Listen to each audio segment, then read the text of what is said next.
स्वागत है आप सभी का। आपके साथ मैं हूं स्वप्निल। चलिए अगले 30 मिनट में देखते हैं 33 जिलों की खबरें। शुरुआत जयपुर से। शहीद स्मारक पर राज्य भर के मंत्रालय कर्मचारियों ने सरकार के विरोध में विशाल धरना दिया। राजस्थान राज्य मंत्रालय कर्मचारी संघर्ष समिति के बैनर तले धरने को बुलाया गया। कई मांगों को लेकर कर्मचारी धरने पर डटे हैं।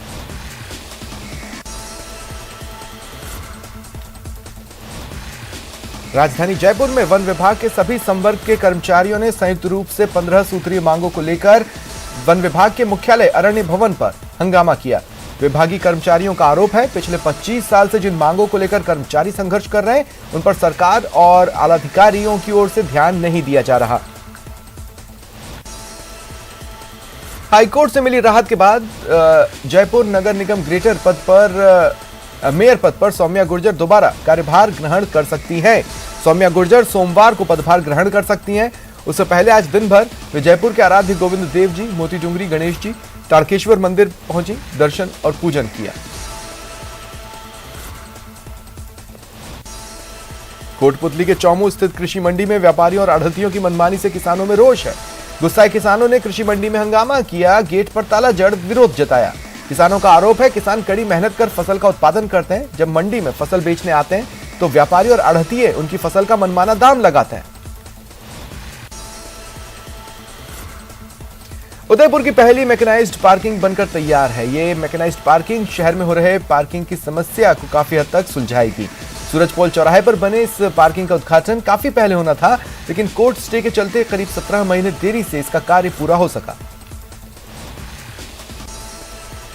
उदयपुर नगर विकास प्रन्यास ने बड़ी कार्रवाई कर गीतांजलि हॉस्पिटल के सामने बनी अवैध दुकानों को ध्वस्त किया। अल सुबह की अतिक्रमण ध्वस्त की कार्रवाई हुई। इस दौरान आलाधिकारी, कर्मचारी, पुलिस का भारी जाब्ता मौजूद रहा।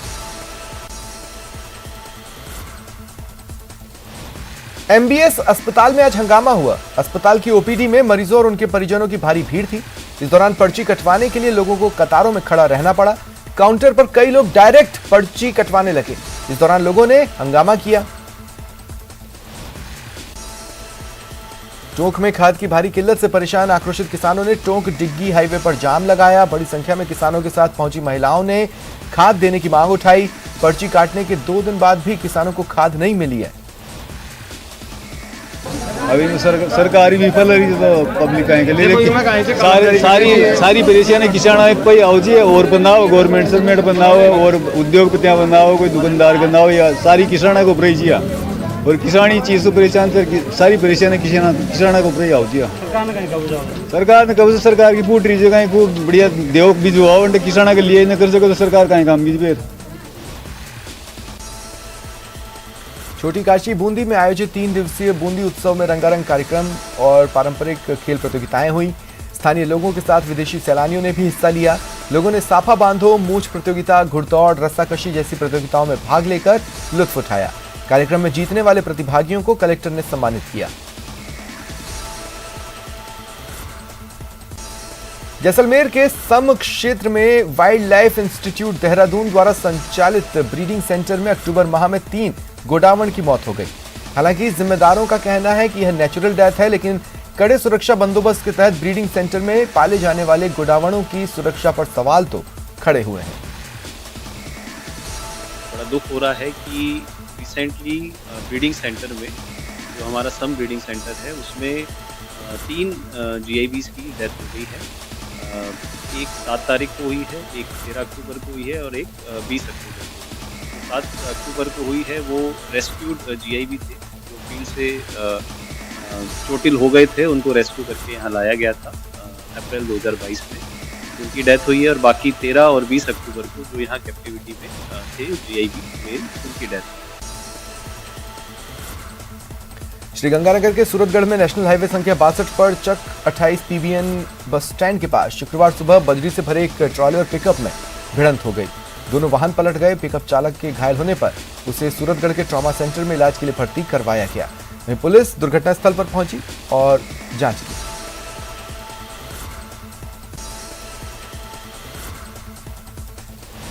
सीकर पुलिस लाइन में शुक्रवार को भारी मात्रा में मादक पदार्थों की होली जलाई गई।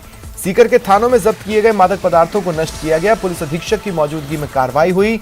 18 सालों में जब्त करीब 3.5 क्विंटल मादक पदार्थ जला दिए गए। देखिए, जो मादक पदार्थों को पुलिस जब्त करती है उन्हें विधि सम्मत तरीके से उसका निस्तारण किया जाना होता है। उस प्रक्रिया में आज एक बड़ी मात्रा में मादक पदार्थों का डिस्पोजल किया गया है। वही कार्रवाई है जो यहाँ पर चल रही है। प्रदेश सरकार के कृषि विपणन मंत्री मुरारी लाल मीणा का एक बयान चर्चा का विषय बना हुआ है। उन्होंने शिक्षकों के कार्यक्रम में कहा कि सरकार ने ओपीएस लागू कर दिया, अब नमक हराम मत हो जाना। इस तरह का बयान देने के बाद राजनीतिक गलियारों में चर्चाओं का दौर जारी है। अब इस बयान पर सफाई देते हुए मुरारी लाल मीणा ने कहा कि वो अपने बयान पर कायम है। उन्होंने कहा कोई भी सरकार जब अच्छा काम करती है तो जनता के सामने पक्ष रखना चाहिए और फल की आशा करनी चाहिए। कोई भी सरकार जो अच्छे काम करती है तो उसका पक्ष रखना चाहिए जनता को। कोई व्यक्ति किसी के ऊपर काम करता है, कई काम तो ऐसे होते हैं उठने के करने ही पड़ते हैं, कई लाइन से हट करके भी काम कर देते हैं। जैसे ओपीएस का एक काम ऐसा है जो लाइन से हट के किया सरकार ने कर्मचारियों के पक्ष में, तो मैंने इसलिए कहा था कि भाई ज़्यादातर क्या करते हैं कि मैंने बोला कि हरिगुण गाओ जो ही अंगूठा बताओ जो भी हो, ये बात थोड़ी है। तो हरिगुण गाओ तो हरिगुण के हिसाब से उसको फल दो, और नेताओं का फल वोट देना है, तो चुनाव वोट दो। गैर वफादारी मान लो, उसको नमक हराने मान लो, कुछ मान लो, मैं मेरी बात पर कायम हूँ। डूंगरपुर में जिला स्पेशल पुलिस टीम ने अवैध देसी महुआ शराब के खिलाफ कार्रवाई की। टीम ने कोतवाली थाना क्षेत्र के थाना रेडा फला में 3 अलग अलग जगहों पर दबिश देकर अवैध महुआ शराब जब्त की। 3000 लीटर से ज्यादा कच्ची शराब नष्ट की। 3 आरोपी थे जो फरार हो गए, पुलिस उन्हें तलाश रही है। 12 में अंता के पास NH 27 पर चलते ट्रक में आग लग गई। ट्रक ड्राइवर ने तुरंत कूदकर जान बचाई। कहा जा रहा है शॉर्ट सर्किट से आग लगी। आग लगने से ट्रक के आगे का हिस्सा पूरी तरह से जल गया। दमकल ने आग पर काबू पाया। अलवर में खाद की किल्लत को लेकर किसान परेशान हैं। उमरैन ब्लॉक के अहमदपुर किसान सोसाइटी पर आज 640 कट्टे यूरिया खाद के वितरण के लिए आए थे। ऐसे में सूचना के बाद आसपास के करीब 2000 किसान लाइनों में सुबह से लग गए। इसके बाद सोसाइटी के सदस्यों की ओर से यूरिया खाद के 270 रुपए कट्टे के अलावा एक केमिकल की शीशी 240 रुपए की साथ देने लगे। किसानों ने विरोध किया। हंगामा होने पर पुलिस पहुंची और भीड़ को नियंत्रित वो भी नहीं कर पाए। व्यवस्था हो नहीं रही किसी भी प्रकार से बांटने की। हंगामा ज़्यादा हो रहा है यहाँ पे और कोई भी यहाँ सहयोग करने के लिए तैयार नहीं है। जनता परेशान कर रही है। यहाँ पे साहब यानी कोई व्यवस्था नहीं है और हमें खाद के लिए चाहते और खाद के साथ में हमें शीशी और दे रहे हैं, जबकि हमें कोई शीशी की चाहत नहीं है। व्यवस्था तो खाद की तो कुछ कोऑपरेटिव तो क्या करे, एक बना है वो क्या खाद बांट सकता है कि पब्लिक ज़्यादा है, हंगामा करने वाले ज़्यादा है। 1000 आदमी और 600 कट्टा हैं और सुबह का भूखा पिसाए बैठे हैं सब, कोई कट्टा ना बट रहा, आदमी ज़्यादा आगा। कितनी जरूरी है यूरिया? जरूरी तो भाई है जितनी, तो बड़ी एक तो दे दे कम से कम। अलवर की विज्ञान नगर कॉलोनी में नगर विकास न्यास अतिक्रमण के खिलाफ कार्रवाई करने में लगी है। इसके तहत न्यास सैकड़ों घरों को तोड़ने पर आमादा है, जिससे रहवासियों में हड़कंप है। इसे लेकर करीब 200 परिवारों ने अलवर जिला कांग्रेस कमेटी के जिला अध्यक्ष से कार्रवाई रुकवाने की मांग की। हम विज्ञान नगर में रहते हैं और हमारा 2011 में हमने खरीदा था ये प्लॉट और 2011 में ही निर्माण करवा दिया था। तब से ही हम यहाँ पर रेगुलर रह रहे हैं, लेकिन हमारे ये प्लॉटों को अतिक्रमण बता करके और यूआईटी हटाना चाह रही है, तो उसके लिए हम यहाँ पर आए हैं इनसे मिलने के लिए। और हमने 2009-10 में रजिस्ट्री से मकान बनाए थे ये विज्ञान नगर में। अभी विज्ञान नगर बाद में एक्वायर हुआ, उसके बाद हम मकान बना चुके थे।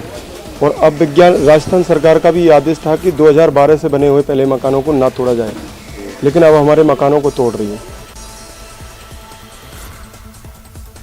बीकानेर में खाद की किल्लत किसानों के लिए बड़ी परेशानी बनती जा रही है। जिले के किसान सरसों और गेहूं की बुआई को तैयार है, लेकिन डीएपी और यूरिया खाद की किल्लत से उन्हें दिक्कतें हो रही हैं। कृषि विभाग किसानों को समय पर डीएपी और यूरिया खाद देने के तमाम दावे कर रहा है, लेकिन पॉश मशीन के सर्वर डाउन होने की वजह से किसानों को घंटों लाइन में खड़ा रहना पड़ रहा है। हमारे इफको और क्रिप्को की जो दो कंपनी जैसी हैं, जिनके पॉइंट करीब 70 पॉइंट हमारे जिले में हैं, तो वो जब खाद की इफको क्रिप्को जाती है तब तो कोई बड़ा इशू होता भी नहीं है। बाकी जो प्राइवेट कंपनी जब खाद आता है हमारे पास में, तो उनको थोड़ा डिस्ट्रीब्यूशन करने में थोड़ी देखना होता है। बाकी अभी तक यूरिया की सप्लाई हमारे ज़िले में पर्याप्त थी और कल तक भी मैंने खुन्ने मार्केट में सर्वे किया था और कंपनी वालों से जो बात की थी, यूरिया की सप्लाई पर्याप्त मात्रा में। डीएपी 1000 टन के लगभग IKL कंपनी का अब हमारे पास में सप्लाई होने की है। आज और कल परसों 2-3 दिन में हो जाएगी। प्रतापगढ़ के धरियावद उपखंड क्षेत्र के नाट ग्राम पंचायत के उजड़ा खेड़ा गांव में पिछले 1 साल पहले शुरू हुए एनीकट निर्माण का काम अब तक पूरा नहीं हो पाया। एनीकट के घटिया निर्माण को लेकर विरोध के बाद से यहां काम अधूरा है। ग्रामीणों का आरोप है एनीकट के पुनर्निर्माण को शुरू होने के बाद जब उन्होंने ग्राम विकास अधिकारी से बात की तो उन्होंने ग्रामीणों के साथ अभद्र व्यवहार और गाली गलौज की।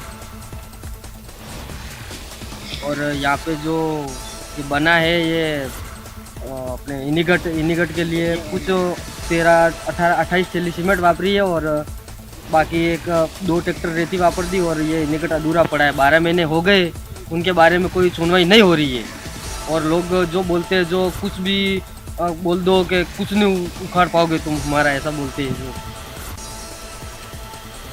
चित्तौड़गढ़ में जिला मुख्यालय के श्री सांवलिया जी राजकीय चिकित्सालय में हंगामा हुआ जब पार्किंग से एक युवक का वाहन गायब हो गया। ऊपर से पुलिस ने मामला दर्ज नहीं किया, जिसके बाद पीड़ित से जुड़े महाविद्यालय के छात्र अस्पताल पहुंचे और हंगामा किया। सर कल शाम को 6 बजे जब हॉस्पिटल में गाड़ी रखा यहाँ पे और मेरे रसीद कटवाई, मैंने रसीद कटवा के मैं पेशेंट के पास चला गया। पेशेंट के पास गया और मैं जब 9-10 पे बाहर निकला खाना खा के तो मैंने गाड़ी की तरफ देखा तो गाड़ी नहीं थी। फिर मैंने सारे पार्किंग में सब जगह ढूंढा तो मुझे गाड़ी नहीं मिली। और उसके बाद मैं सदर थाने में गया तो सदर थाने में वार्डन से उन्होंने ऑनलाइन बात की थी, ठीक है। और सुबह उन्होंने बोला था कि सुबह आना, 12 बजे बाद में आना, मैं रिपोर्ट दर्ज कर लूँगा, ठीक है। और मैंने ठेकेदार को भी मैंने फ़ोन लगाने की कोशिश की तो मुझे सुबह धमकी दे रहे थे कि चला जा और पर्ची अर्ची हमारे को दे दे, चाबी दे दे और गाड़ी मिल जाएगी तो हम तेरे से संपर्क कर लेंगे, तेरे नंबर दे दे। रात को जब गाड़ी गुम हो गई और पर्ची कटवाने के बाद ये सुबह आए तो उनसे बदतमीजी करने में लगे और ठेकेदार भी अभी उपलब्ध नहीं हुआ है यहाँ पर और उनकी रिपोर्ट थाने में भी दर्ज करा दी तो भी कोई कार्रवाई नहीं की उन्होंने। और मेरा यही कहना है कि इसकी गाड़ी नहीं मिली तो फिर इसको जो ठेकेदार है, ठेकेदार को और इस हॉस्पिटल को दोनों को भुगतान करना पड़ेगा। मुख्यमंत्री अशोक गहलोत ने जोधपुर में 110 करोड़ के स्पोर्ट्स कॉम्प्लेक्स के अलावा 60 करोड़ के विकास कार्यों का भी शिलान्यास और लोकार्पण किया। अपने चिरपरिचित अंदाज में आम लोगों से मिलते हुए सीएम ने कहा कि सरकार खिलाड़ियों को बेहतर सुविधाएं उपलब्ध करवा रही है। इसी के लिए जोधपुर के राजकीय शारीरिक शिक्षक महाविद्यालय में एक अत्याधुनिक स्पोर्ट्स कॉम्प्लेक्स का निर्माण करवाया जा रहा है। निजी फेस्ट तो बहुत बड़ा प्रोग्राम है नौजवानों के लिए और निजी फिनटेक जो यूनिवर्सिटी बन रही है, यूनिवर्सिटी बनेगी या इंस्टीट्यूट बनेगी, करीब 600 करोड़ की है वो, 600 करोड़ की। केंद्र सरकार ने तो जो रिकमेंडेशन हुई थी फाइनेंस कमीशन की वो निभाया नहीं और हम लोग अपने स्टेट फंडिंग से 600 करोड़ की इंस्टीट्यूट IT बेस जो है वो अपन कर रहे हैं जोधपुर के अंदर। यहाँ के मांग की थी MP साहब ने कम केंद्र से कराएंगे और स्टेट गवर्नमेंट को जोधपुर में करना चाहिए। पता नहीं उनके तो विचार क्या हैं। अभी मैं उनको रिक्वेस्ट करूँगा MP साहब को कि भाई आपने भारत सरकार ने तो अभी तक कुछ किया नहीं है, तो 200 करोड़ की योजना जो 600 करोड़ की योजना उन्होंने बना ली जोधपुर के लिए, कम से कम उसमें तो 200 करोड़ दिलवा दे वो। झालावाड़ में देर रात चौमहला कस्बे में फसल बेचकर लौट रहे मध्य प्रदेश के एक व्यापारी से उन्हेल थाना क्षेत्र में 3 अज्ञात बदमाशों ने पिस्टल और चाकू की नोक पर 28 लाख रुपए लूट लिए। वारदात को अंजाम दे फरार हो गए। खबर मिलते ही हड़कंप मचा। आनंद फानन में पुलिस ने पूरे क्षेत्र में रात भर सर्च अभियान चलाया, लेकिन बदमाश पुलिस की गिरफ्त से बाहर ही रहे। डिप्टी साहब अंदर से आया आ रहा था पेमेंट लेके, तो रास्ते में 3 अज्ञात बदमाश लठ लेके खड़े थे और बाइक पे उनने मेरे बाइक पे हमला किया लाठी से जी। और दोनों ने पकड़ के बैग छीना झपटी किया। उसके बाद उन्होंने माउजर निकाली और मेरे ऊपर चलाने की कोशिश करी और फिर वो लठकी मार के भाग गए बैग लेके, तीनों गंदार की साइड। भीलवाड़ा के रायपुर कस्बे में आज बंद का ऐलान था। ये बंद हाईकोर्ट में विचाराधीन गढ़ मामले को लेकर बुलाया गया। हिंदू समाज की ओर से आयोजित बंद को देखते हुए पूरे कस्बे में पुलिस बल तैनात किया गया। चलिए बढ़ते आगे। करौली के टोडा भीम चिकित्सालय में मरीज के परिजनों पर चिकित्सक के साथ मारपीट का आरोप लगाते हुए चिकित्सकों ने कार्य बहिष्कार किया। पुलिस को शिकायत देते हुए कार्रवाई की मांग की। नर्सिंग कर्मियों ने भी इसे समर्थन दिया। चिकित्सकों और नर्सिंग स्टाफ के कार्य बहिष्कार से मरीज परेशान होते रहे। दुनाई के पेशेंट के परिजनों से जो डॉक्टर और चिकित्सा स्टाफ के साथ जो वारदातें होती रहती हैं, उसके अगेंस्ट में आज स्ट्राइक रखी गई थी। कल रात को भी डॉक्टर लोकेश मीणा के साथ पेशेंट के साथ आए परिजनों ने जो दारू पी के आए हुए थे, उन्होंने धक्का मुक्की की गई उनके साथ। और आए दिन की यहाँ घटनाक्रम होते हैं चोरी के। हमारी मोटरसाइकिल जा रही है स्टाफ की। धौलपुर जिले की सरमथुरा थाना पुलिस ने नशीली गोलियां खिलाकर जेवरात और नकदी लूटने वाली अंतर्राज्यीय गैंग का पर्दाफाश किया। एक महिला समेत 2 आरोपी गिरफ्तार हुए। इनके कब्जे से लूटे गए जेवरात भी बरामद हुए। झुंझुनू के बुहाना उपखंड के सोहली गांव में मौसम खराब होने के कारण हेलीकॉप्टर को इमरजेंसी लैंडिंग करनी पड़ी। यह helicopter Himalayan heli service private limited का निजी था। इसमें एक पायलट समेत इंजीनियर सवार थे। ये चंडीगढ़ से जयपुर की ओर जा रहा था।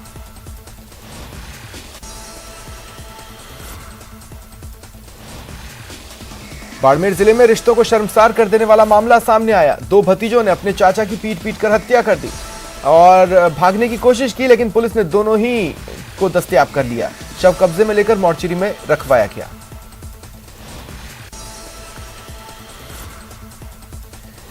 बांसवाड़ा में 4 नवंबर को प्रगति पेट्रोल पंप के पास 7000 नगद और मोबाइल लूटने के मामले में कोतवाली पुलिस ने एक आरोपी को गिरफ्तार किया। सीसीटीवी फुटेज के आधार पर जांच पड़ताल की गई तो एएसआई ने एक आरोपी को गिरफ्तार किया। 2 अन्य साथियों के नाम भी उसने बताए हैं जिन्हें तलाशा जा रहा है। राजसमंद जिले की कुंवारिया थाना पुलिस ने थानाधिकारी के निर्देशन पर नियमों का उल्लंघन करने पर वाहन चालकों के चालान बनाए। सड़क नियमों की अवहेलना करने पर 10 वाहन चालकों के चालान हुए।